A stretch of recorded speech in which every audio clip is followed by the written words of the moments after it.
I'm Liz, and by some twist of fate, I'm married to the most amazing guy I've ever met, Alex. We're both 28, living in our own place, managing our bills, and enjoying a life that's entirely our own. It's been a year since we tied the knot, and honestly, life has been good, except for one minor detail. Alex's parents. Don't get me wrong, I never expected to be the daughter-in-law of the year, but I also didn't expect to feel like an intruder in their family.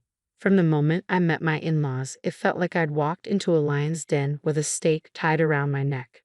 My mother-in-law, Jane, had this way of looking at me as if she was trying to decide whether I was more of a nuisance or just plain dull. I could tell she had already judged me and found me lacking before I'd even managed a hello. Alex had given me a heads up about his mom. She can be a bit much, he said as we drove to their house for the first time. But don't take it personally, okay? I didn't, or at least I tried not to. At dinner, while passing the salt, Jane remarked, "You know, Stephanie used to cook such wonderful meals. Remember that risotto, honey?" she said to Alex, who just nodded, his jaw set tight. "Yeah, I remember," he replied, not looking at me. I sat there, salt shaker in hand, feeling invisible as they spoke about Stephanie as if I wasn't even there. A pang of hurt hit me, but I swallowed it down with a smile. "Sounds like she was a great cook," I said, trying to appear unaffected. Jane's eyes met mine, and she smiled, but it didn't quite reach her eyes. Oh, she was. She was a lot of things. That night, I told Alex how I felt like I was being measured against some ghost. Alex hugged me close. "You're the one I chose, Liz. That's all that matters." I wanted to believe him, but I soon realized that Jane had a long game in mind, and I was just a pawn she was eager to sacrifice. Living with allergies is more than just inconvenient. It feels like having a shadow constantly whispering danger in your ear. Peanuts have been my arch-nemesis since childhood. It started with a spoonful of peanut paste and a trip to the emergency room that left my parents with a clear message: keep her away from peanuts and a long list of other foods if you want her to grow up.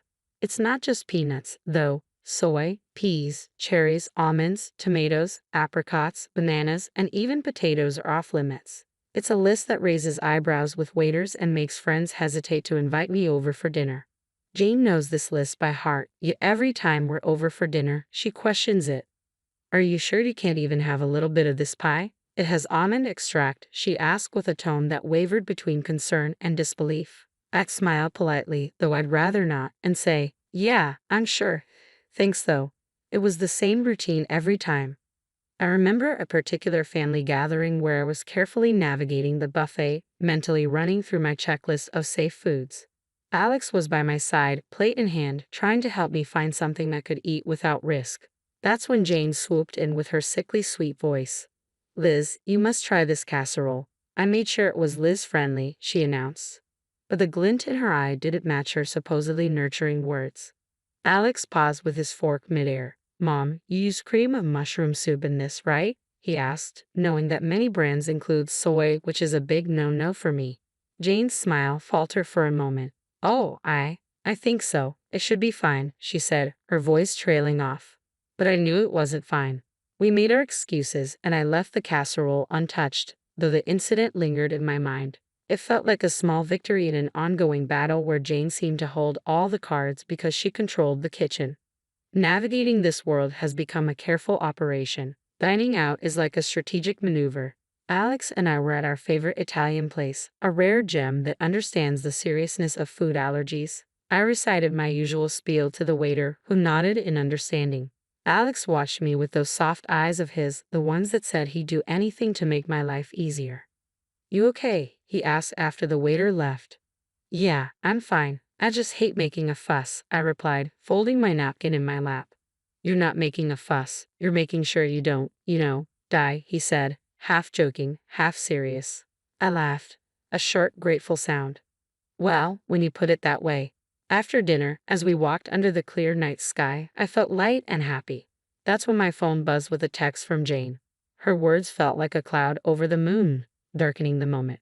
"Be careful, Liz. Not everyone takes your conditions seriously. Wouldn't want anything to happen to you." I read the text to Alex, who wrapped an arm around me, pulling me close. "She's just trying to get to you," he said, but as much as I wanted to brush it off, I couldn't shake the feeling that Jane's message was more than just a jab. It was a warning, a reminder that my allergies made me vulnerable, not just to food, but to people like her who saw it as a weakness to exploit. The rest of the walk home felt heavier, overshadowed by the sting of her words. I couldn't stop thinking about all the close calls and accidental exposures and how easily something could go wrong. It wasn't just the peanuts, soy, or peas. It was the realization that my allergy was more than a personal struggle. It was a vulnerability that someone like Jane could see as an opportunity. That thought was scarier than any allergic reaction I'd ever had. Dinners at Jane's house always felt like a carefully orchestrated production where everyone knew their parts except me. I was the wild card, the one who could unintentionally cause a scene with a single bite. Alex tried his best to make things better, but there's only so much you can do when you're on someone else's turf. One particular evening, the tension was as thick as the gravy on the table. Jane was bustling around, placing dish after dish on the table. I sat there, my own plate empty, waiting to figure out what I could eat without risking a trip to the hospital. "Alex, darling, pass the green beans to Liz. They're just divine," Jane said, her voice dripping with sweetness that didn't reach her eyes. I eyed the beans warily. "What's in them?" I asked. "Oh, just a touch of almond slivers for crunch," she said, waving a hand dismissively. I raised my hand to stop Alex's reach. "I can't eat those. Remember, almonds are a no-go for me." Jane feigned surprise, placing a hand on her chest. "Oh dear, I must have forgotten. Silly me." Alex's chair scraped back as he stood up. "Mom, this is serious. Liz could end up in the hospital." His voice was firm, edged with frustration that made Jane's eyes narrow slightly. "I just wanted to make something nice," she said defensively. "It's not my fault Liz has all these allergies." The room fell into an uncomfortable silence. The other relatives glanced around, forks paused midair, unsure where to look. I felt a flush creeping up my neck, embarrassed by the sudden spotlight. Alex's dad, Mark, tried to break the tension. "Let's just enjoy the meal, shall we? There's plenty Liz can eat." But the damage was done. The rest of the dinner passed in strained politeness, with Jane asking pointed questions about my allergies as if she were taking notes for next time. Later, when Alex and I were alone, he apologized. "I'm sorry, Liz. I should have double-checked everything before we came." I shook my head, weary of always feeling like a problem to be managed. "It's not your fault, but I'm starting to think your mom does these things on purpose." He didn't answer, and he didn't need to.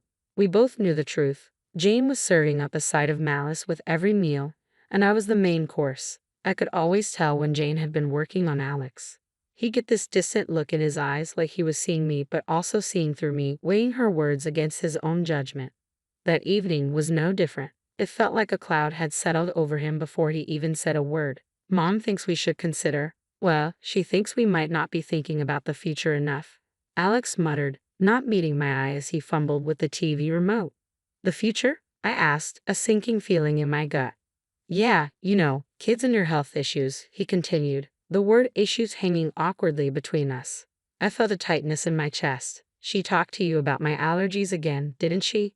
He sighed, setting the remote down. "She's just worried, Liz. She thinks it's a lot for us to handle, especially if we want a family."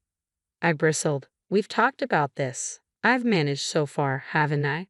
There are plenty of people with allergies who have kids." Alex ran a hand through his hair, a clear sign of his stress. I know. It's just that she has this way of making me doubt things." The room fell silent for a moment, the tension palpable. I watched him, the man I loved, wrestling with the seeds of doubt his mother had planted. "Alex, do you doubt us?" I asked, my voice barely above a whisper. "No." He looked up, his eyes clear and firm.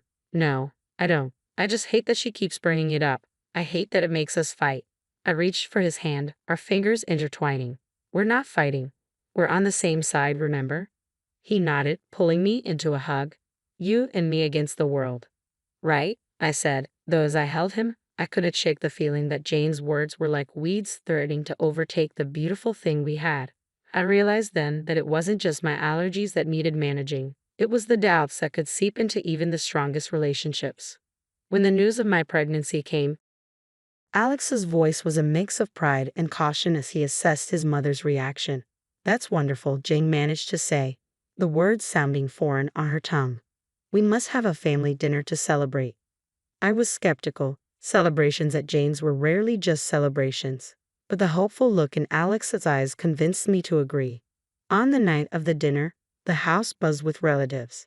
Jane played the perfect hostess, gliding from guest to guest with an almost convincing grace. When she reached us, her smile was practiced. "Congratulations, Liz," she said, tone almost too formal. "This is such a joyous occasion." "Thank you, Jane," I replied, matching her formality. "We're excited." Alex wrapped his arm around my waist, a silent thank you for playing along. As dinner approached, my familiar anxiety returned. A table full of food was a minefield for me, but I hoped tonight would be different.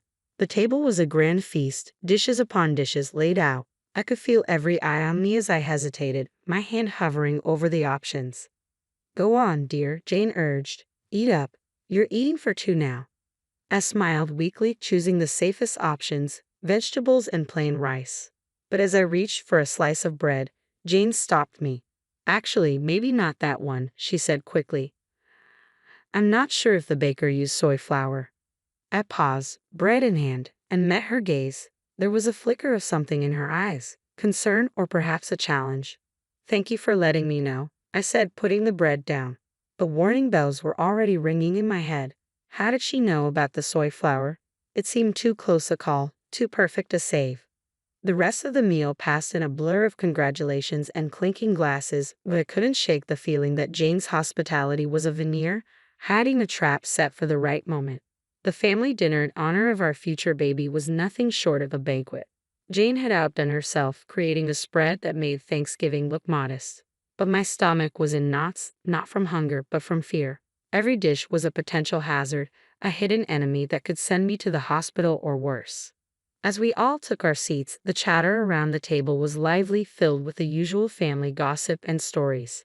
Jane presided over the feast at the head of the table, like a queen in her court. She called everyone to attention with a gentle tap of her glass. "Before we begin, I just want to say how thrilled we are to be celebrating Liz and Alex's upcoming addition to our family," Jane announced, her voice steady and clear.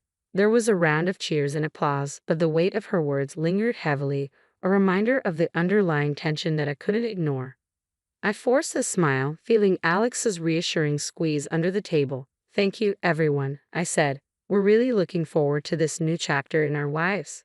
As the meal began, I picked at my food cautiously, sticking to the simplest options. Alex's concerned gaze was fixed on me. "Are you doing okay?" he asked quietly. "Yeah, just being careful," I replied, pushing a roasted potato around my plate. Jane's eyes were on me, and I felt like a specimen under a microscope. "Liz, you haven't touched your salad," Jane said, her voice overly cheerful. "The dressing is on the side, just as you like it." "Thank you, Jane," I said, avoiding the salad that I suspected might contain hidden allergens. "I'm just not very hungry tonight." As the dinner went on, the tension mounted. Every time Jane offered me something, my anxiety spiked. The room seemed to grow hotter, the walls closing in with each passing minute. Then came the cake, a beautiful confection of sponge and cream that elicited oohs and ahs from the room. Jane cut a slice and handed it to me with a smile that might have been genuine if I didn't know better. "For the mom-to-be," she said, her voice overly sweet. I looked at the cake, then at Alex, then back at Jane. "I really shouldn't," I said, though it looked delicious. "Oh, come on, Liz," Jane pressed, her voice as sweet as the icing. "One little bite won't hurt for the baby." That's when Alex's dad, Mark, intervened. With a swift movement, he knocked the plate from my hands. The cake tumbled to the floor, and a stunned silence fell over the room. "What the hell, Dad?" Alex exclaimed, his voice a mix of anger and confusion. Mark stood, his face pale but his voice firm. "I saw the label in the trash. That cake has peanut oil in it." The room erupted into chaos. Jane's face was a mask of shock, but her eyes betrayed her. There was a flash of something darker, perhaps fear or guilt. Alex stood, his chair clattering behind him. "Mom, did you know about this?" he demanded. Jane's mouth opened and closed, but no words came out. In that moment, the truth was as clear as the danger that had been on my plate. The room fell silent, the dropped cake on the hardwood floor like a crime scene. Everyone's eyes were locked on Jane, who seemed to shrink under the collective gaze. "Mom, is it true? Did you know?" Alex's voice cut through the tension, sharp and demanding. Jane's eyes flickered with something dark before she regained her composure. "Of course not," she said, her voice trailing off, unconvincing. Mark wasn't having any of it. I saw the shopping list, Jane. Peanut oil for the cake. It was right there in your handwriting, he said, his voice steady but laced with disappointment.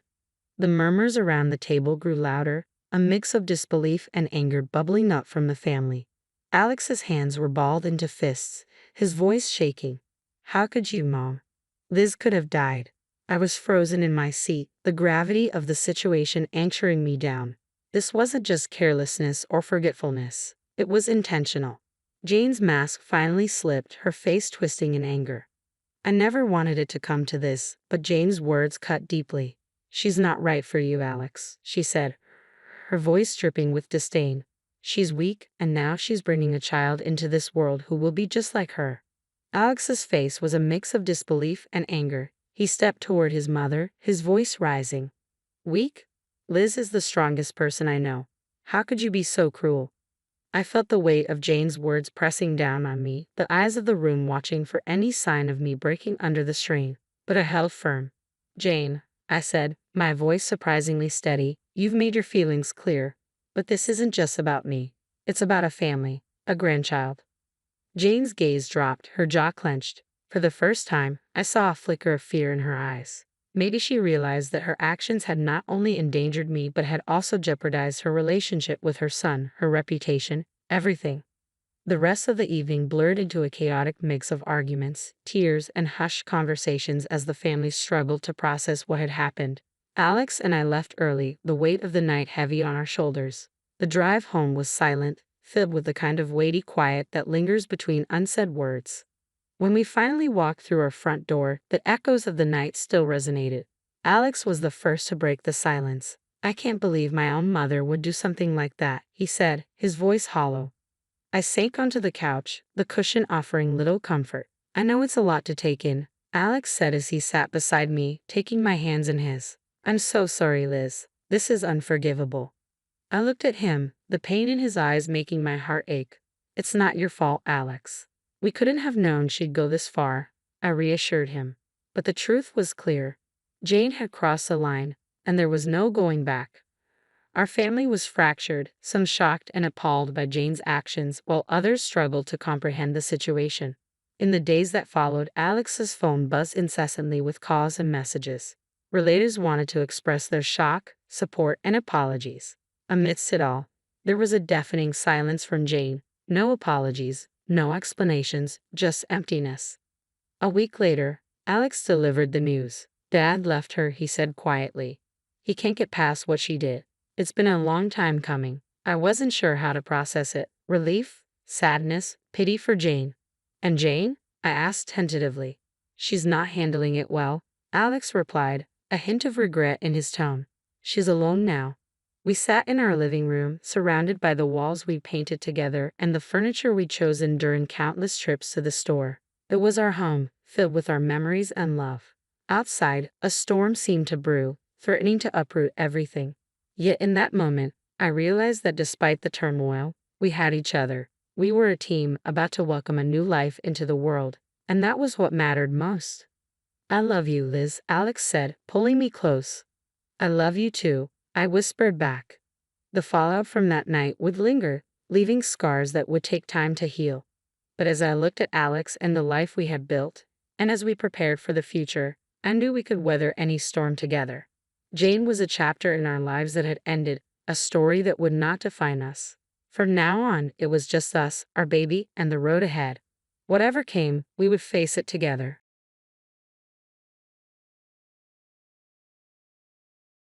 Finally, I can get rid of this trash. We've never needed someone like you. My mother-in-law, Emily, spoke those unbelievable words with a cold, hateful gaze that made me feel utterly despised. Shocked, I stared at her, but she didn't change her expression at all. For 7 long years, I had endured her treatment, but this morning, something happened that I could no longer ignore. I had finally told my husband Mark I wanted a divorce. The moment I said it, Emily unleashed that barrage of verbal abuse. It became painfully clear that she never considered me part of the family. Yet, in a moment of desperation, I glanced at my husband, hoping he might defend me, hoping that maybe he would stop his mother from saying such cruel things. But to my dismay, he said something even more hurtful. "Mom's right. You're useless. Get out of here already." His gaze was just as cold as his mother's, and it hit me like ice. In that instant, I felt myself growing calmer. The realization dawned on me that the 7 years of suffering I had endured were completely wasted. I see. Now I understand how you all feel. If my own husband won't take my side, then staying here is pointless. In fact, my presence here is more harmful than helpful. With that realization, I knew I had made the right decision by reaching out for help yesterday. Just as the thought crossed my mind, the doorbell rang. I quickly responded, saying yes, and made my way to the front door. As I walked, I could hear the cruel voices of Brian and the in-laws behind me, shouting for me to get out. Ignoring their words, I calmly reached out for the door chain and unlatched it. As soon as I opened the door, their loud yelling abruptly stopped. My name is Sarah, and I'm 33 years old, a stay-at-home mom. I never had an easy life, and even my marriage was no exception. My parents divorced when I was in elementary school, a moment that shaped my childhood. "I'm sorry, Sarah, but from now on, your mom and I will live apart." I remember being in 2nd grade when my father broke the news. It was the first real turning point in my life. I had never seen my parents fight before, so I couldn't understand why this was happening. "But Mom and Dad, you get along so well. Why would you say something like that?" "I'm so sorry, sweetheart. But it's already been decided." My mom tried to soothe me, gently stroking my head. "Be a good girl and listen to what we say, okay?" "You'll stay with your mom, but I'll always come and visit whenever I can." I didn't understand why they couldn't be together anymore, and it broke my heart. "I don't want to be away from Dad. Will I ever see you again?" My father hugged me tightly, his voice trembling. "Of course you will. I'll always come see you whenever I can." Even though I couldn't fully grasp the situation, his words comforted me. True to his word, my parents arranged regular visits, and though we lived separately, I still felt like we were a family. My mom moved us into her parents' home, where my grandparents helped raise me while my mom was busy working. Since my mom worked long hours, it was my grandparents who truly took care of me. "I'm sorry, Sarah. It must be hard. But your mom isn't a bad person. She loves you." "That's right, sweetheart. And we'll always be here for you, okay?" They showered me with love, trying their best to fill the void left by my parents' divorce. Still, as much as they cared for me, I always felt something missing. I never told them how lonely I really felt, because I didn't want to make them feel sad. It wasn't until I was older that my father told me their divorce had been amicable. As a child, though, I was deeply hurt by their separation. When my father finally explained the situation to me, I felt a huge sense of relief. He told me that my parents had loved each other, but certain circumstances had made living together impossible. This gave me hope that maybe one day we could be together again. Despite living separately, I knew there had been love between them, and that thought helped heal the wounds of my childhood. Although I was surrounded by love from my family, I still carried a sense of emptiness inside me. After graduating college, I got a job at a large department store in the city, following in my mother's footsteps. The reason I chose that particular job was because it was connected to my mother's work. While I admired my mother's career, I couldn't fully connect with her as a mother or a wife. Deep down, I struggled with how to feel about her, unsure if I truly understood her. When I became a working adult, I hoped that following in her professional footsteps might help me understand her better. I threw myself into my work, and soon 3 years had passed. That's when my second turning point came. One day, the owner of the department store, who was also the father of my future husband, arranged for me to meet his son. "Sarah, you're such a hard worker. I'd love for you to meet my son and consider marrying him." I had reservations about marriage, but his insistence led to a formal meeting with his son, Mark. Mark was set to take over the family business, and his father saw me as a suitable match due to my experience working at the department store. "Even without the business in mind, I want to build a warm, loving family with you, Sarah." I had shared my fears about marriage with Mark during our first few conversations. I told him about my parents' divorce and how my mother was often too focused on work, leaving me feeling neglected. I also confessed that I wasn't sure I could trust the idea of marriage. "Your mother sounds like a remarkable woman. I'm sure she loves you deeply, even if she couldn't always show it." He was patient and understanding, carefully addressing each of my concerns. "I felt lonely as a child, too. My parents were always busy, and I rarely got their attention." Mark's eyes were gentle as he spoke, and I could sense that he truly understood my feelings. That's why I know we can build a strong and loving family together. His sincerity touched me, and I started to believe in him. I convinced myself that someone who understood loneliness as I did would surely value family and make it a priority. Before I knew it, we were engaged, and everything moved quickly from there. After our wedding, we moved into a beautiful home that Mark's parents had arranged for us, and I thought we were starting a perfect new chapter together. A year later, I found out I was pregnant, and both Mark and his parents were thrilled. I, too, was overjoyed and excited to start a family, vowing to cherish this new chapter in my life. Looking back, I realized this was the happiest time in my marriage. It was the calm before the storm. Things changed drastically when we learned I was expecting a baby girl. I'll never forget the look my father-in-law David gave me when I told him.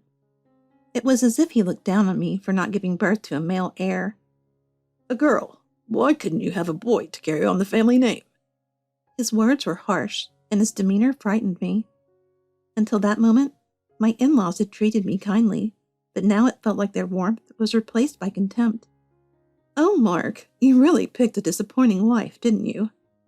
Emily, who had always been friendly, suddenly began to mirror her husband's disdain. Worse yet, Mark did nothing to defend me. No matter how many times I asked him to stand up to his parents' cruel comments, he simply ignored me. Soon he stopped listening to anything I had to say. With Mark's silence, my in-laws felt free to escalate their insults and mistreatment. When I mentioned my plan to return to my parents' home for the birth, they became even more aggressive. "You're part of this family now, Sarah. You don't have a home to return to. And being pregnant doesn't mean you can't do housework." At the time, my in-laws lived nearby, but they began to spend more and more time at our house, treating it as if it were their own. Despite my nausea and fatigue, Emily insisted that I continue doing all the housework. "Pregnancy isn't an illness, dear. Housework is the duty of a wife." One day, when I was feeling particularly unwell, I accidentally upset Emily by replying in frustration when she criticized how I folded the laundry.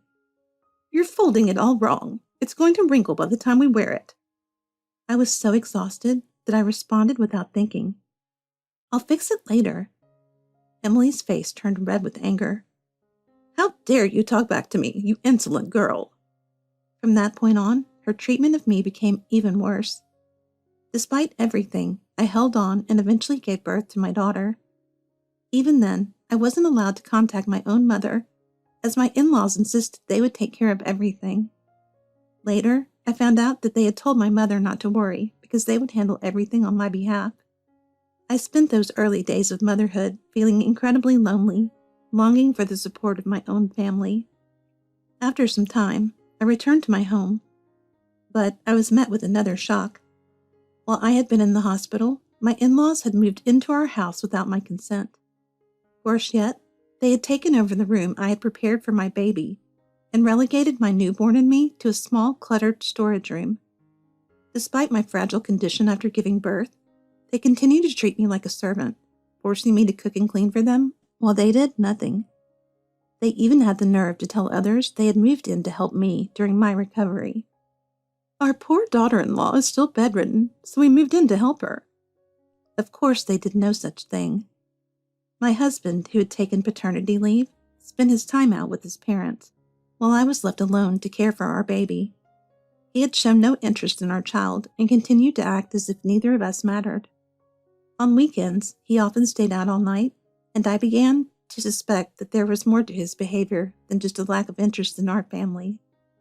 Though I had no concrete proof, a growing sense of unease took hold of me. The thought of divorce crossed my mind, but I quickly pushed it away. Despite everything, I didn't want my daughter to experience the same loneliness I had growing up. At the time, I believed that if I could endure the hardship, it would be enough to protect my daughter. But I was wrong, as I would soon come to realize. My in-laws were very concerned with appearances and treated me and my daughter well in front of others, giving the illusion of a perfect family. Even neighbors admired how kind my in-laws were and how well my husband cared for us. We played the part of the perfect family, but it was all a facade. Then one day, my husband began pressuring me for a second child, this time a son. People are starting to ask about a second baby. We need a son for the family name, so we better get on it. He constantly pushed me to get pregnant again, despite the fact that I was exhausted and struggling with the stress of raising our daughter. His parents also began to berate me, claiming I was a failure for not producing a male heir. You can't even give us a son or do the housework properly. Why did we even bother letting you marry Mark? You really are a disappointment. Despite everything, I tried my best to care for our daughter and shield her from the hostility around us. By the time my daughter turned 7, my in-laws and husband had all but ignored her. She had become scared of them, and I could see the fear in her eyes whenever they raised their voices. I did everything I could to shower her with love and protect her from the toxicity of our household. Then one day, something happened that finally made me wake up and decide that I couldn't live this way anymore. Emily did something unforgivable. She tried to harm my daughter. I was in the kitchen preparing breakfast when I suddenly heard my daughter's cries coming from upstairs. It was unusual because she almost never went up to the second floor, so I rushed to see what was going on. When I reached the top of the stairs, I saw Emily standing over my daughter with her hand raised, ready to hit her. Instinctively, I ran to my daughter, pulling her into my arms. She clung to me, sobbing uncontrollably. I held her tight and looked up at Emily, who stared down at us with a cold expression. What were you trying to do to my daughter? Emily clicked her tongue dismissively. Nothing. Without another word, she turned and walked away, leaving us there in shock. Just then, Mark stepped out of the bedroom and saw us. His face twisted into an annoyed expression. Mark, your mother just tried to hit our daughter. Mark simply sighed and clicked his tongue, just like his mother. What did Katie say to upset her? It's probably your fault for not raising her right. Stop bothering me with this stuff. He left without listening to another word, clearly not interested in what had happened. I was left there, holding my crying daughter in the small room we had been relegated to. It was a storage room where we had been forced to live since she was born. I gently stroked her hair, trying to calm her down, even though my own heart was racing. Katie, sweetheart, what happened? Can you tell Mommy? Through her sobs, my daughter explained what had happened. Apparently, Emily had called her upstairs away from me and threatened her. When she reached the top of the stairs, Emily had tried to hit her. She handed me a small piece of fabric torn and shredded. Grandma took this from me. She said if I didn't come upstairs, I wouldn't get it back. It was a handkerchief, one I had embroidered with my daughter's initials, a gift I had made for her and something she cherished. My heart broke. This was more than just an object. My daughter had loved that handkerchief, and Emily had used it to manipulate her. I hugged my daughter tightly, relieved that I had gotten to her in time. I didn't want to think about what could have happened if I hadn't. That was the moment I realized I couldn't continue to let this happen. I couldn't keep putting my daughter through this nightmare. That same day, I called my mother and told her everything. She was shocked, but immediately agreed to take Katie in for a while. I dropped Katie off at school, and then I drove straight to my mother's house, where I knew my daughter would be safe. That night, I decided to confront my husband and in-laws about what had happened. As I approached the living room, I overheard their conversation, and it made my blood run cold. You should have been more careful, Mom. This morning was a close call. I didn't expect Sarah to come running so fast. I thought I had more time. I stood frozen outside the room, listening in disbelief as they casually discussed what had happened as if it were nothing. If you're going to do something like that, at least don't make it so obvious. You don't want anyone finding out. I couldn't believe what I was hearing. They were openly discussing harming my daughter, as if it was just a small inconvenience. Maybe next time we'll have her pull weeds in the heat. That'll teach her. My heart raced, and I could feel the room spinning around me. In that moment, I realized I had been wrong to endure all of this for so long. I had convinced myself that my situation wasn't that different from my own childhood, growing up with divorced parents. But I had been so wrong. My parents may have divorced, but there was love in our family. My father and mother cared for me deeply, even if they couldn't live together. I wasn't unhappy. I had been wrong to think that staying in this toxic environment was best for my daughter. There was no love between me and Mark, and certainly none between me and my in-laws. They didn't see me or my daughter as family. They saw us as burdens. It was time to leave. It was time to save my daughter from this. I made up my mind. I would get a divorce and protect my daughter.